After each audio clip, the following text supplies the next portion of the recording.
Dr. Becky, if anybody out there watching this experiences panic attacks, has them regularly, what can they do to either stop them or to help themselves in the moment?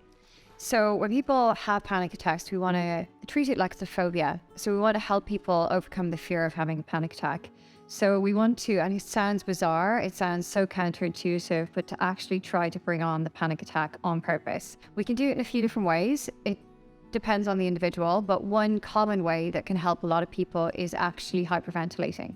So I'll demonstrate that in a moment. Okay. But through hyperventilating, people might bring on the kind of dizziness, the sort of, the heart palpitations, some of the weird symptoms that people get when they're having a panic attack. Now, for other people, it might be something different. So, for example, if someone is afraid of having a heart attack and they don't do exercise, then we might get them to run on a treadmill and raise their heart level so that they, if that's what they fear, then that's what we want to bring on. So for anyone where the hyperventilation doesn't work, what you want to think about is how else can you bring on the symptoms that you experience? So for some people, that might be, afraid of not getting enough breath. It might be breathing through a really small straw, and then that might bring on some of the symptoms. So you have to be a bit creative with this and think about how can you bring on the symptoms that you're scared of. So for everyone who's watching, who's experiencing a panic attack, I'd like them to try the hyperventilation exercise, because I would say probably 70-80% of people who experience panic attacks will get some benefit out of the hyperventilation. Benefit in that it will bring on the symptoms for them in a controlled, safe space where they can actually start to see that, or start to experience that these symptoms are not as scary as what they think. It's basically like getting bored of the symptoms and not reacting to them anymore, rather than being like, oh no, there's those scary symptoms again that I need to avoid. If you have a spider phobia, you actually want to touch the spider. Yeah. I know that sounds weird. No, my mum did that. She went to London Zoo and held a tarantula. Amazing. Yeah, it's exactly. It worked. It worked. She's not scared of spiders anymore. Yeah. A bit less. Yeah, so it's the same concept. It's like, Yeah. if you're scared of panic attacks, you need to bring on Yes. fact. You need to experience the symptoms. So what we're going to do is we're going to start to hyperventilate. We'll do this for a period of time where it starts to feel like maybe 80% like what you would experience in a panic attack. So it's a bit weird, but we're really going to go for it. We're going to try and take in as much oxygen as possible. Okay. Ready? I already feel panicked. Okay. Thinking about it. Good. Well, we're on the right track. Okay. Okay, so we're just going to really go for it with taking in as much oxygen as possible. Okay.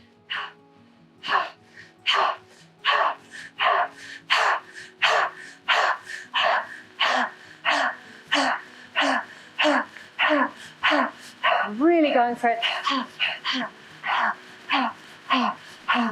These symptoms going to start. Yeah, already.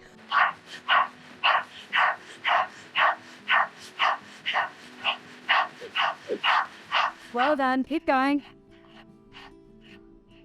And if it feels quite real, then you can stop. Yeah. And they're going to drift away. It feels a bit weird at this point. Yeah, it's a bit, I had all the things floating out my body. bit strange, right? And it will just drift away. And in a moment, you'll be back to normal. Still there. And you can just notice that. Just taking a moment for everything to just be a bit weird for a second.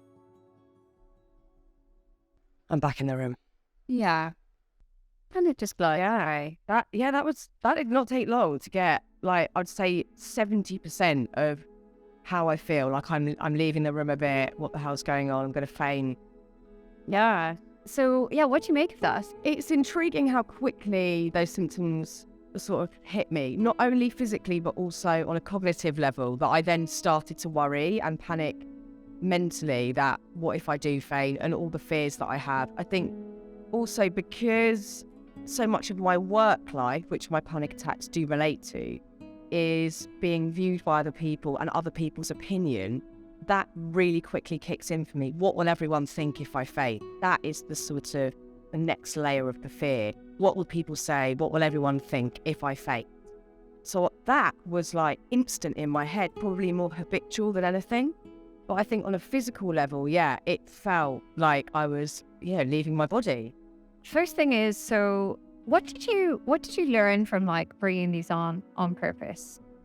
Well, I also saw how quickly I could feel normal, which was seconds. It wasn't that long. And also knowing how much I felt like I was going to faint, and then again seeing like I didn't faint. That's been the reoccurring theme, that I've never fainted when I've been having a panic attack. That is kind of again confirmation that nothing's going to happen, like nothing bad's going to happen. Have you done the hyperventilation before? No. Never done it? No. Oh, that's very interesting. Oh, right. Okay. So how do you think doing this exercise, like a little bit more at home, just, when you're in a comfortable space, how do you think it might help you overcome the fear of fainting? I guess it could help me feel more in control in those moments, because I feel wildly out of control when I'm having a panic attack. I feel like I'm not in control of anything at all. So I think doing it in a controlled environment, when I'm not driving, when I'm not on a live TV thing or on a stage, doing it in the safety of my home and feeling like I've got more control in those moments, I'm imagining would help me when I'm in a sort of scarier environment. Yeah. And also probably reinforcing the idea that actually no matter how much panic you have in your body, your worst fear is never going to happen, which is your worst fear is fainting. And either if I'm in a car, it being really, really dangerous, or if I'm in front of other humans, what they think. Do you know that you can't faint from having a panic attack? No, I didn't know that. No, you physically can't faint. Can you not? No, you physically can't, because of what's happening in the body. You can't. Your blood pressure is high when you're having a panic attack, and you need to have low blood pressure to actually faint. So it's I genuinely didn't know that. I had moments. I remember this one specific memory just popped in my head where I was on stage interviewing someone, and there was a really big crowd of fans of this person. I really wanted to do a good job. I knew this person really well. And I felt that feeling coming over me, and I thought, I'm 100% going to faint on this stage. That was the closest I ever thought on stage, that I'm gonna, like, this is going to be so embarrassing and mortifying.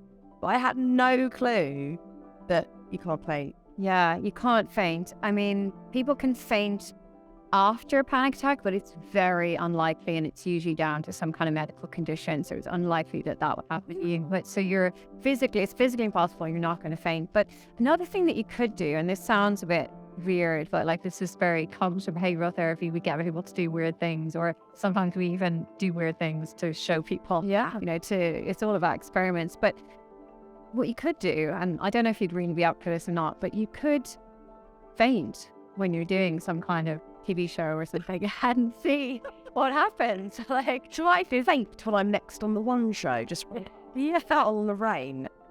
Yeah. But why do you think I'd suggest something so crazy? I think to see that it's not the end of the world. I think that is, certainly a fear that public opinion is going to somehow make me physically disintegrate into dust. But your worst fear will not play out in the way that you imagine. It's going to be something different, which is why I haven't given that any thought. I don't think I'd even gone there with that. In my brain, it was a fixed outcome of mortification, full stop. Yeah. But maybe not. Maybe not. And then, the car thing is different because it's dangerous. So, so the thing there is that actually the chances of it happening are very it's impossible. Yeah. It can't happen. So there's a lot of things that we do with panic attacks to try and challenge people's worst fears. So the hyperventilation is about bringing on those symptoms to actually help people get used to it, but to help them learn how fast those symptoms can drift away if you don't worry about them. And then, it's kind of like, about challenging your fears as well. So yeah, if you ever do feel like fainting, like seeing a faint on making one. Yeah, just to see it. It's actually a nice fluffy experience. They'll get you a pillow, they'll get you a blanket. You won't have to work for the rest of the day. Yeah, correct. It's amazing. Honestly, this has been massively informative, and panic attacks something I'm obviously deeply interested in because I've had the experience of them for so long. So thank you so much, Dr. Becky, for your wisdom and your time and for teaching me today. You're welcome.